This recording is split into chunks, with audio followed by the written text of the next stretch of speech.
This is the year for Ross. This is the year we end the Rudy Gobert consecutive Defensive Player of the Year streak. I'm ready to do it, yo. Let's put the nail in the coffin and take that man back to Utah where he's touching mics with the hot coronavirus. You know what I'm saying? Donovan Mitchell don't even like to pass to him. Yo, they tried to squash that beef. Do you know Donovan Mitchell averages 2 passes per game to Gobert? Get out of here. That's it, huh? I just saw that on Twitter. I can't verify. But I thought it was hilarious.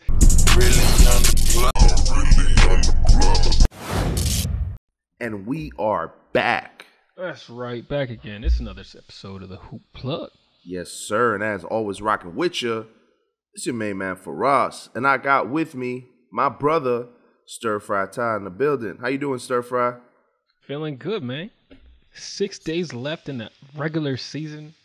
Oh. We're dropping this podcast on a Monday, too, a rare Monday, where there's not going to be any basketball games being played. At least NBA. It feels weird to say, like, March Madness, the final. Like, it's Final Four, Elite 8, Sweet 16. They got all these names, and then you get to the last game. It's just, all right, championship game. What do you even call it? The Elite Two? The Final Two? Like, they've already used all the other words for all the other rounds. It feels like all the excitement has been zapped out. But yeah, man. I know there's some. Go ahead. But yeah. No, you mentioned it. It's a weird day in the NBA regular season where usually it's typical we have 3 to 4 games at the very least. You know what I mean? And things are coming down to crunch time. You know what I'm saying? We have the LeBron-led Lakers, who it's really going to come down to the last game to see if they make the play-in. Same thing with the Nets, who we thought was going to be running through the league just a year and a half ago. We know that has to do with injuries and trades and Kyrie Irving just now recently being cleared to play both home and away games. But yeah, man, there's a lot of excitement, man. These last 7 games, man, it comes down to the wire, man. To the wire. Yes, sir, man. It's gonna be interesting, and the excitement doesn't end when that 82nd game is played, because then we got the play-in tournament right off the bat. Keeping the excitement up at all times highs. This is LeBron's tournament now. He's been in it every year, so we're gonna see if LeBron wins the annual play-in tournament. We'll see. Yeah, man, I think he's it's beginning to get to familiar territory for our boy LeBron. You know what I'm saying? Something we would not expect. Teetering with the 8th, 9th, 10th seed. But, this Lakers team, man, they've been injured. They've been bad, you know what I mean? And it's not much you can really do when you're fighting the injury bug and the chemistry bug. You know what I mean? But with that being said, a team that is not dealing with those issues is the Milwaukee Bucks. Last year's defending champions leader, Giannis Antetokounmpo, has been on a tear this season. Ty, you want to break it down for us? Yeah, and Giannis has not been talked about in mainstream media this year, right? Your finals MVP, your first-time champion, a future face of the league not being discussed. So the Hoop Plug has decided to give him his flowers, right? As you heard, he became the all-time leading scorer in Milwaukee Bucks history, passing the all-time leading scorer in the NBA right now, Kareem Abdul-Jabbar. All right. Shouts out to you, Giannis. To you, I salute, man, because when I hear that, you know what I think back to? I think back of that video, his rookie season, it's him and his parents in the arena. He's looking up at the rafters. He's talking about Kareem, Oscar. He's like, man, I hope one day my name could be right next to Kareem. And he's almost guaranteed that spot with the accomplishments that he's had, especially really in the last 4 or 5 seasons. Giannis, he really took that jump. He went from a skinny, frail European kid who really didn't know his place in the NBA on a bad Milwaukee Bucks team, And, the contrast just 8-9 years later, man, it's beautiful to see. It's beautiful to see. You want to list off some of the things Giannis was able to do this season, bro? Yes. He has the chance right now to lead the NBA in scoring, win his second MVP, win his second Defensive Player of the Year, be the number 1 seed, and the only NBA player in history to average 30, 10, and 5 on 30, 10, and 5 on 55% field goal. That's a lot to do, man. He's made good use of the year. He's been efficient. Getting to it. That's outrageous, man. And to be quite frank with you, man, the last time I heard of somebody cleaning house and sweeping all these awards in the manner that they've done it, or the manner he's done it, So only one person that comes to mind, really, and that's no one other than my boy, Michael Jeffrey Jordan. You know what I mean? And Giannis has been dominating. You know what I'm saying? It's not been ridiculous to hold those two players in the same breath with what Giannis has been able to do. And again, you know what I mean? A lot of people didn't expect him to win the championship this year. A lot of people didn't expect him to be able to keep up this performance. They proved all the haters wrong, man, and they're going into the playoffs strong with a lot of momentum, you know? Facts, and we just got to give some props to the evolution. Like, I don't know if it's the Greek accent, but everything just hits different, especially when you got those skin and bones Giannis talking, like you were saying in the video of him with his parents. There was another video that went viral I saw. He was sitting down in front of Milwaukee reporters, right? I think it might have been the year after he got drafted, 1 or 2. Like I said, he's skinny as hell, probably 19 years old, and he says, "I want to be MVP one day." And all the reporters laugh at him. They think he's joking. He's about to do it again. Wow. That's crazy, man. And it's not even just that. It's what he's saying after his games. Like, he's talking about how he's evolved, and after, like, he's so content with what he's done in his career that it's freed the burden of self-doubt. And he's just able to play freely, and it's resulted in some really good basketball. This is a guy that's matured in more ways than one, and that deserves credit. Yeah, and if you ask me who the real winners are, it's us as the fans, man. We're able to see Giannis put on some dominant performances night in and night out. He has a frame and a playing style that's not something that we've seen in the NBA before, which, you know, you alluded to with the stats that he's been able to put up so far this season. If he can keep it up, he will be able to achieve that NBA record, or not, I don't want to say record, but the only person in history to average those kind of numbers on that type of efficiency, you know? Giannis is a beast, man. Giannis is a killer. And you mentioned the evolution has been crazy to go from, you know, skinny player, barely getting minutes on the floor, presence not being known when he's there, to the most dominant guy potentially. I mean, I would go on to say the most dominant guy in the league. He does what he wants, when he wants, how he wants. It's lunchtime every time he's on the court. You know what I mean? So, shouts out Giannis. Shouts, big shouts. All right, moving on. We got to talk about it. We got to put in the 2 cents. Ben Simmons, haunting Philly fans forever. Haunting Philly pocketbooks forever, because he's coming back for his money, okay? He wants that 20 mil plus interest at the Philadelphia 76er organization withheld from his paychecks. So we all know what happened. Ben Simmons was claiming mental health struggles his whole year in Philadelphia. And he's now trying to get that money back, that money that Philly held from him. So Faraz, my question to you, do you think there's any chance he gets to see this money back? So it's funny, man. I thought you were going to hit us all with the Ben Simmons update. You know what I mean? I think that segment really got some love. You know what I'm saying? I'm a fan. Yeah, no, it's okay. It's okay. We go fix it up in post-production. You know what I'm saying? That's the beauty of having your own show. That's if that's what you want to do. But with all that being said, man, let me pose a question to you, right? If I just today decide, right, going through some mild depression, I'm not feeling so good. And I'm like, you know what? I'm going to take 6 months off from my job. You know what I mean? Due to mental health issues, right? I come back, you know what I mean? It's 6 months and a day, my first day back to the job. You know what I'm saying? Maybe I got hired by a new place. Throw that into the mix, right? Imagine me asking for that money from my boss. I got to be pretty bold to do it, man. And with all that being said, man, I feel that's something similar to what Ben Simmons is doing. Ben Simmons knew the cost that he had to pay. You know, at the end of the day, he has some good agents and some good lawyers over where he's at because, you know, at the end of the day, if you ain't want to get in trouble for doing some bullshit, always plead insanity. You know what I'm saying? Kids, remember that one.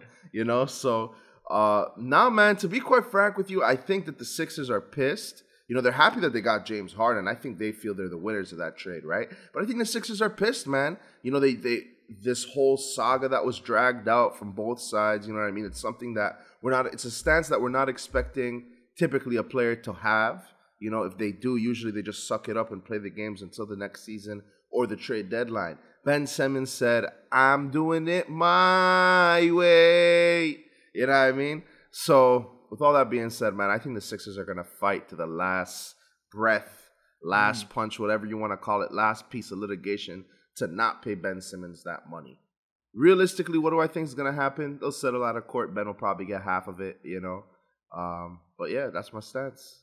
Oh shit! Hit the shit with my elbow. But Let look, it shake the room. Bro, whole camera, whole desk shook. I'm like, damn, is that a little earthquake? What's going on? my patella shook. Shit. All right, look, Ben, you gonna get that money, all right? And if your agent ain't getting it for you, call me for 2%. I'm gonna get it all back. All right, look, this is what we doing. We walking. Darrell, sit your ass down. Look, my boy had a problem. He went to the doctors. There's record of that. Maybe he didn't sit with your doctors, but our doctors have records. He showed up for practice. No, he didn't play. I think it really helps that he hasn't played for Brooklyn. If he had came back, got traded, and just started playing day one, Yeah. that would have looked bad. But there was a real injury, right? So you can argue at least for part of that. He didn't get injured on the plane. He was injured in Philadelphia. So you could say, all right, he was injured, which means he's getting paid. Now, if it's the mental thing, that's a tougher sell. But, you know, we're living in a world where, you know, mental health has grown a new level of sensitivity. And like it's been reported, this is a precedent case, right? So if they don't give Ben his money back, it's going to happen again, right? Media is only increasing their coverage. People are only more aware of how they feel, not less. So this isn't going to be the last time. I don't think they're going to get away with not paying him anything. That I don't see as a realistic scenario. Whether it's closer to what you were saying, seeing him get half, or closer to what I'm saying, if he brings me along, because we're going to get that full bag, I don't know. But, yeah, man, it's going to be interesting to see how this plays out, because it's not just affecting Ben. Yeah, and like, let's be honest, man. We're talking about a decent chunk of change here, right? We're talking about a pretty fat bag. You know what I mean? It's basically half the season for a star NBA player's salary, right? Like, talking a lot of dough. 20 M's, yeah. Yeah. So we'll see what happens. Again, at the end of the day, I don't think the Sixers are going to just bend over and give Ben whatever he wants. But at the same time, they're gonna have to deal with the guy a little bit, you know. Ben, if you're listening, bring me in. They will bend over. They'll be grabbing their ankles. All right, I'm gonna get you that money. Hey man, Ty, I don't know why you didn't go into the sports agency realm or the sports agent realm, man. If I was a professional athlete, you're the first guy I'm calling. So, hey, never say never. Never say. I do what I can, and I can't what I do. You know what I'm saying? Just another day on the job. All right, you want to intro this next one? Yeah, man. You know what I'm saying? Our boy over in Brooklyn. You know what I'm saying? Easy Money Sniper. Our boy, the Slim Reaper. I got to hit him with all the nicknames tonight. You know what I'm saying? KD, Kevin Durant. KD Trey 5. You know what I mean? All right, let me chill out, right? But now, our boy Kevin Durant with a huge double nickel game. Our boy dropped 55 points, set a new career high. Yes, sir. In a tough loss against Trae Young's Atlanta Hawks, man. Man, what a good game that was. Trae Young and KD were battling all night. At the end of the day, KD, you know, he had the better individual output, but Trae Young and the Hawks were able to take the win away. Tyler, what were your thoughts on that night, man? I think KD was inspired by his boy Kyrie over there, dropping all them 50-point balls. He had to get in on the action. But you zoom out, right? KD, great game. 9 turnovers, not great, but 55 is 55. Kyrie kind of off shooting, not what we expect from him. And like I said, you zoom out. Hold on. Brooklyn Nets are a 10 seed. Yikes. I'm not worried, but they're not in a good spot, man. They are not in a good spot. We know single game elimination. We never know what can happen. I think they're going to win, right? I think we all do, but it's just crazy. You zoom out even further on this year, but on the whole KD and Kyrie dynasty, and you're like, isn't it crazy they've never become a sure thing? We're 3 years in now, and they haven't sniffed the finals. It's kind of crazy, bro. Mm-hmm. Seriously, man. And honestly, I give some of that up. I give some of that credit to a superbly deep Eastern Conference. Just 1 or 2 years ago, you had teams sneaking into the 8th, 9th to play in with losing records, right? This is the first time in a long time in the East that 1 through 10 have all been above 500. That's something we typically see in the Western Conference, but not something that we're used to seeing in the Eastern Conference, right? We expected, maybe the Nets could put it on cruise control for a while, wouldn't really matter, weak teams, blah, blah, blah, blah, blah. But we've seen, obviously, that is not the case. You hit it on the head, man. They are not where they want to be, especially if they want to make a deep run, win a championship like we expect them all to be able to do. They're going to have a long, long playoff season, bro. It starts off all the way in the play-in. You got to play a game just to play in the play-in. You know what I'm saying? And then you got to go out and play against the first seed, as the underdog 8th seed. And again, this team is not really an underdog as at the 8th seed. They're finally getting things together, and I think Ben Simmons should be there in time midway through their playoff run, if not earlier. But, man, you mentioned it. This is a horrible position for these Nets to be in, man. Yeah, and KD's played a lot of minutes. He's 90% legs, There's a lot of room for injury there. Okay, so an extra game, it's just 48 more minutes, but he's going to play a lot of those 48 unless it's a blowout. And every minute counts with him on the court. Him and Kyrie kind of injury prone. So we're just going to hope that they stay healthy and we can finally see what they're capable of. Yeah, man, seriously. But one thing I do want to talk about, one thing I want to touch base about, right? We argue how KD is possibly the greatest scorer of all time. You know what I mean? And that's something that's without a doubt in my mind. I think he's top 2, top 3, if not the one spot already, But we've seen guys drop 60. Devin Booker has a 70-point game for Pete's sake, Are you surprised that Kevin Durant's career high is only 55 points? And I say it only, right? Crazy. But he's always playing with some stars, If he was there with the 16 Cavs roster, he's gonna have a couple more of those. Yeah, and at least a couple 60-pointers. And I think that KD recognizes that. But again, when you're winning basketball games, 9 times out of 10, you don't need to put up 40. Usually, True. If your team is good enough to be 20 games above, 15 games above 500, you play usually only 3 quarters. You know what I'm saying? And the rest of the game is a blowout. You're not even playing that full 4th quarter. So I think it's in the amount of time and it's the efficiency that KD does it. But I want to see the guy go out for 60, go out for 70. Surprise us. Show us you got some Mamba mentality. Drop 80, damn it. You know what I mean? So that's something I want. Oh, yeah. But that's something I want to touch base on because it's like we have not seen the Slim Reaper break the 60-point threshold. I think we might be due in the playoffs. I could see this year, right? Ben's not going to be around for a little bit of time, and when he does come back, who knows for how long.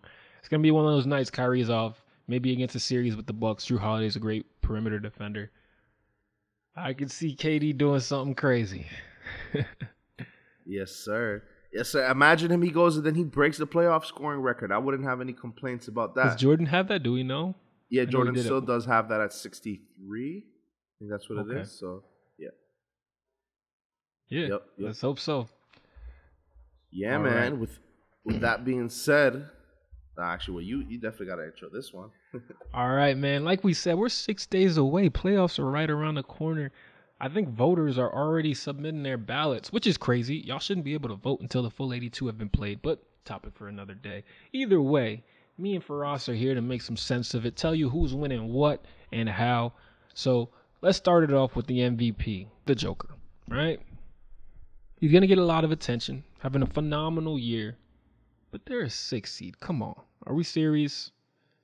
Embiid, 30, 12, 4. He's still in this race, man. The process has been doing some great things down in Philadelphia, and a lot of that has come without James, without Ben, still balling in a top 2 seed in the Eastern Conference. And then Giannis. Right now, this is my pick. He's doing it when it matters. His stats over his last 10 are crazy.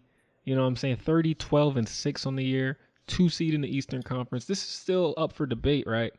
But those are my top 3. I got Giannis winning it. Actually, that's not my top 3. I got Giannis 1 right now, Embiid 2, D-Book 3, Jokic 4, Tatum 5. How you see it playing out? Well, so I think, the top 3 is really, it's between those 3 guys, you know what I'm saying? And it's funny how we used to talk about a center-dominated league, how we got away from it. This is the era of the three-pointer, and look who the 3 most valuable players are in the NBA right now. All centers, all big men, whose game style is not really developed around the 3 ball. With that being said, man, honestly, I've got to give it to Joel Embiid, man. He's been doing it night in and night out without any help, period. You know what I mean? When Ben Simmons was there, Joel Embiid was going out, putting his head down, and going to work every single day. Forget about the drama, forget about the nonsense. Him and Seth were doing their thing. You know what I mean? Shouts out Tyrese Maxey as well. James Harden comes in. He loses Seth. Loses a couple of these guys. You know what I mean? James Harden goes out. Joel Embiid does it now, because without James Harden there, that's a weaker squad than they did before they got him. You know, because they have to give away some things to get James Harden. And Joel Embiid is still doing the damn thing. You know what I mean? 4th place in a super deep Eastern Conference is not so bad either. You mentioned, Giannis and the Bucks are sitting at 2nd, defending champs, a lot of momentum. You know what I mean? But I think the Bucks team is much better than the Sixers team, especially without James Harden, which speaks to the level of what Joel Embiid is doing. Now, we all know Jokic is a killer. We know he's a beast, but you said it, 6th in the West. You know what I mean? You have teams like the Grizzlies above you, newcomers. I just don't think it's enough for him to secure that MVP season. Now, I gotta go Joel Embiid 1, Giannis 2, Jokic 3. I don't care about the rest of the guys in that order. That's but fair. With that being said, Jason Tatum, Ja Morant, Devin Booker, all of those guys deserve to be in that conversation for sure. You know? Yeah. And I know D-Book's been getting a lot of especially Ja. Ja's been a super fan. I don't know what's going on there, but everyone's pulling for D-Book right now, at least people within the league. And I get it to a certain degree. It feels like their complaint, at least, is they're messing the criteria up, right? Like, it used to be best player, best team. That's it. Yeah. Best player on the best team, you get an MVP. That's how Steve Nash got it. That's how some other guys have gotten it too. Yeah. But I don't know, man. D-Book is having a phenomenal year, and I think he deserves. I put him in my top 3, but not yet, bro. Giannis is going crazy right now. Joel's going crazy, and he's doing that single-handedly. He's gonna have some more chances. He's young. Yeah, he's young for sure. I think that this Suns team, again, you mentioned it. He definitely deserves to be in that conversation, and especially with their play as of late, secured the top record in the NBA. He deserves to be there. But you said it. He's young. These other guys, it's just what they're doing is so ridiculous that we can't overlook that. You know. Facts. All right, moving on. Next award, we're gonna give out Defensive Player of the Year. All right. This is an award that historically goes to a big man, right? A big man from Utah. But this is the year for Ross. This is the year we end the Rudy Gobert consecutive Defensive Player of the Year streak. I'm ready to do it, yo. Let's put the nail in the coffin and take that man back to Utah where he's touching mics with the hot coronavirus. You know what I'm saying? Donovan Mitchell don't even like to pass to him. Yo, they tried to squash that beef. Do you know Donovan Mitchell averages 2 passes per game to Gobert? Get out of here. That's it, huh? I just saw that on Twitter. I can't verify. But I thought it was hilarious. And he does pass up. I know he passes up on him a lot. Yeah, he does. He's like, listen, Rudy, you're going to have to get your points the old-fashioned way. Offensive rebounds, buddy, because I ain't giving you the rock. You know? So, yeah, man, I don't think that beef got settled, but it's definitely quieted down for sure. This Depoy conversation, man, is very, very interesting. Some of the guys that lead off this listing, we got, like you said, Rudy Gobert, but Bam Adebayo, Giannis Antetokounmpo, you know what I mean? Some big names. And shouts out for Giannis being able to do it on both ends of the floor. You know what I mean? That deserves some serious credit, you know? Yeah, only guy that's in the top 5 for voting right now that's averaging 30 or 25 at least. Not many averaging 30, so we got to lower that. But, yo, for me, I like Giannis too, right? I want him getting his 2nd Defensive Player of the Year. Dre had a great season. If he played more games, he'd be my pick. Shouts out to Mikal Bridges, true versatile defender, and Jaren Jackson Jr., a big reason why Memphis Grizzlies are so good. He's leading the league in blocks this year. Hey, there you go. Yeah, man, but I think, honestly, the guy who I got to tip my hat off to, it's Bam Adebayo, man. The Heat, they have the best record in the Eastern Conference. You know what I mean? It's not due to their offense. They're a hard-nosed, defensive mind, gritty team, and it shows in their play. You know what I mean? And Bam Adebayo, he is really their defensive anchor. So shouts out to him and some of the things that he's been able to do this season as well. Facts. Big shout, big shout. All right, next award up, most improved player. All right. And I think this is one that we're all going to be able to agree on. You know what I mean? He didn't come in as the most well-known rookie, but he's finishing the season as just that. Our guy, Evan Mobley, down in Cleveland. Something we don't normally mention unless it was LeBron, someone in Cleveland, right? But Evan Mobley has had one heck of a rookie season. He's played a big part in the record and the performance that this Cavs team has been able to have. Yes, sir. And I did mean rookie of the year. I said most important player, but I did mean rookie of the year. So, yeah, I'm with Faraz, right? This is a clear-cut one. Scotty Barnes had a phenomenal season. He's going to be a player. He looks like a Ben Simmons, for real. And if he can shoot better, then the sky's the limit. And shouts out to Cade Cunningham, also had a great year. I like what he is down in Detroit. Killian Hayes looks to be a bust, but it looks like they righted those wrongs. Drafting a point guard back-to-back. They figured it out. So, big shouts to those rookies. Yeah, Evan Mobley. I think real quick on a side note, just touching about Cade, I think Cade is probably going to have the best career out of all of them. But given that we have such a high expectation for him, he looks so comfortable as a rookie, right? He isn't trying to do too much. He's really just trying to play within himself and learn the ropes. I think he has that star mentality where it's like he almost looks like he doesn't care enough. But I think it's because he's that good. Look for Cade to have a really great career. Okay, so I think he's going to be really good. Probably like a 2-time All-Star. But I don't think he's the impact winning guard. I think he's more of like the Baron Davis ceiling. He's going to put up numbers and get highlights, but is it going to be winning basketball? I can see him being the second option. Go ahead. Okay. Yeah, that's true. That's true. My pick for that, right, biggest star in the class is Scotty Barnes. Sky's the limit for Scotty. Is down in Toronto or up in Toronto, so he doesn't get as much coverage as a lot of these other rookies, but yo, that guy can ball. And he plays defense just as good as Evan Mobley, which is crazy. Yeah, his defense is definitely something we gotta commend him for as well.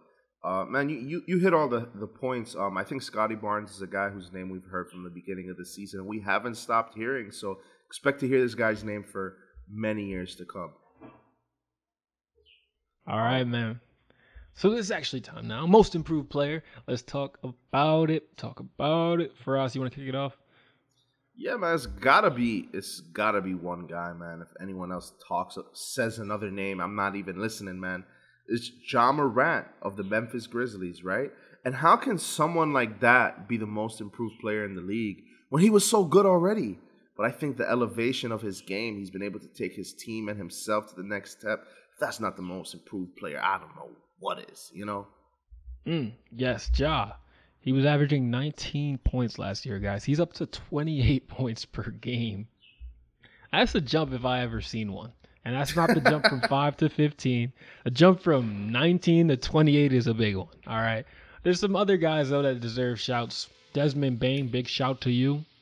9 to 18 points per game. And Darius Garland, up to 22 points per game. Only like a 4 or 5 point jump. But the winning.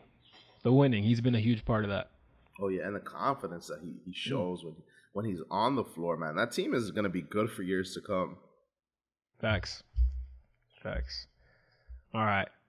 Going to Sixth Man of the Year because I just been going all out of order on my boy Faraz. I apologize for it. It's all good. We professionals. That's why we just go with the flow, brother. Well, this one is clear cut as well. All right. Tyler Hero. Jack Harlow told you guys. Sixth Man of the Year. Okay? Yeah. No disagreements, man. This Heat team has been really, really good. I honestly think Tyler Hero should have been starting for most of the season over Duncan Robinson, but that's neither here nor there. But yeah, man, gotta give it to Tyler Hero. The rest of the guys on this list, I mean, they do make a big impact. Jordan Clarkson, former Sixth Man of the Year winner, does his thing off the bench, but I think Tyler Hero definitely takes the cake this year. Talked about all the individual player awards, man. There's only one left. You know what I'm saying? This is for the general, the veteran of the squad, the guy who makes all the decisions. Coach of the year, man. And if you ask me... Sir, go ahead. Yes, sir. And if you ask me, it's two guys, right?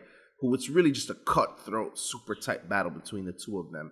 And that is none other than our boy, Over in Phoenix, Monty Williams and the Miami Heat head coach, who for sure one day will be a Hall of Fame head coach, Eric Spoelstra. What are your thoughts on that? I disagree. I think this is a 3-horse race. Matter of fact, I'm going to say the guy you left out may be most deserving, and that's Taylor Jenkins, coach of the Memphis Grizzlies. Because them winning without Ja Morant and beating the top teams in the league, beating the Suns, the Nets, they've beaten everybody without their best player, the guy averaging 29 points. That is crazy. And that's coaching. That's true. And the rest of their squad is a bunch of bums. Like, okay, I don't want to say it like that. They're all in the league. But, I mean, just last year, none of these guys were getting any respect in the league. So, some very valuable points you bring up, man. Yeah. And Monty Williams, right, he's probably the lead dog for this right now, best record in the league. He was really deserving last year. He was. It ended up going to Tibbs, my guy with the Knicks, because who thought they would be good? But the Suns, it'd be hard. I think in the back of voters' minds, they're like, all right, he almost kind of deserved it last year. We kind of have to give it to him now. Yeah. Well, that's the thing, right? Now that you mention it, going from bad to good is the difference between there's a difference between going from good to great, which is something that the Suns team has been able to do this last season. I think it's going to show once playoff time comes around. But with all that being said, it's not based on what you do in the playoffs. It's based on what you do in the regular season. And Taylor Jenkins definitely deserves to have his name in the rink as well. Facts. Yeah, man. So with that being said, you know what I'm saying? We touched about the awards, touched about our boy KD Trey 5. We touched about episode 61. You know what I'm saying? Big shouts out to you guys, by the way. We're at 61 episodes. So, man, it's just where we want to be. And one thing for us, bro. Speaking of good films, I want to tell you about Winning Time. That sounded like an ad, but it's not an ad. They did not pay us. Yeah, right? Unless they pay Ty. I don't know about it. Nah, I would never. So, look, Winning Time, HBO. It's about the Showtime Lakers. Jerry Buss, Magic. It starts when Magic just got drafted and Jerry just purchased the team. Jeannie Buss is in there as like a youth. Yo, it's actually really, really good. Jerry Buss is a wild boy, but it's really, really good. Yo, you got to check this out. Yeah, before we got on wax, you were telling me a little bit about it, man. And listen, right, that Showtime's Laker team is one of the most entertaining, one of the most charismatic teams in the history of the league, man. I got to watch it. As long as you slide me them HBO credentials, famo. And it was just like Wild Wild West, man. Like, it felt like anything goes. They were just, it was the 80s, 70s, 80s, and things were different back then. But Jerry Buss really innovated in terms of what the league looks like today. He got celebrities sitting courtside. That's something that you see in every arena now. He would give them tickets for free, invite them to after parties, and get them to root on for their team. And that was a big thing to increase, just increase the popularity of the league. So popularity, the money coming in, all of that stuff, man. Nah, thank you for that. I gotta definitely touch base and watch that a little bit, that we could break it down here on the show, man. Yeah, if you guys would be interested in some winning time breakdowns on the podcast, let us know. Get at us. For sure. With all that being said, you already know what time it is. Thank you for tuning in. Shouts out to y'all. Check us out on YouTube. Check us out on Instagram. Check us out on Facebook. It's Hoop Plug, baby. Put some flavor in your ear. Peace.